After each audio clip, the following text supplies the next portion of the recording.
Christmas Day, 1989, a dictator and his wife were marched into a snowy courtyard in handcuffs. They were sentenced to death by their own people, and 90 seconds later, they were gone. This is the story of how Nicolae Ceausescu, once the most feared man in Romania, lost everything in just 7 days. In 1989, communism was collapsing all over Europe. Poland was negotiating. Hungary opened its borders. East Germany tore down the Berlin Wall. But Romania? Romania was locked in a different reality.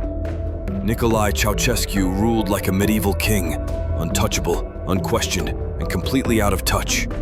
He built a cult of personality so absurd, it rivaled North Korea.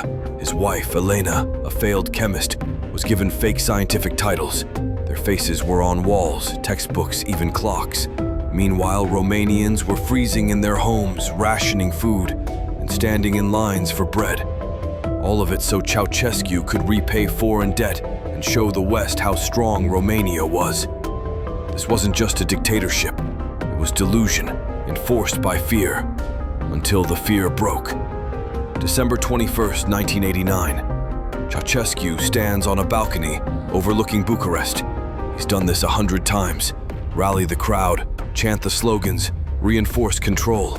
But today, something is different.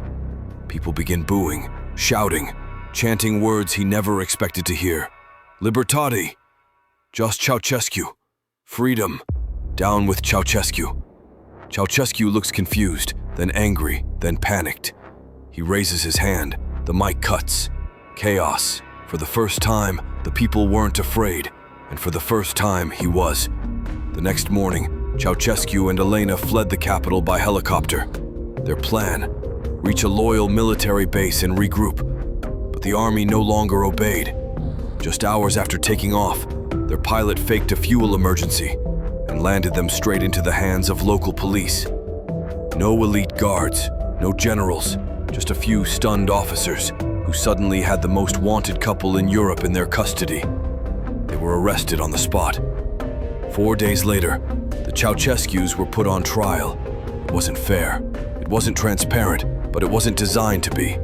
They were charged with genocide, wrecking the economy, ordering the murder of over 1,000 civilians, and stealing billions from the state. They laughed, they insulted the judges, they called the revolution a CIA plot, but nothing would change the outcome. 2 hours later, the verdict was in. Guilty, execution, immediate.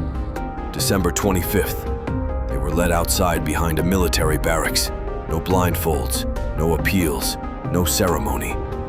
Elena yelled, "You sons of dogs!"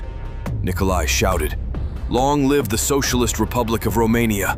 And then, a burst of gunfire. Dozens of bullets tore through them. The cameraman kept rolling.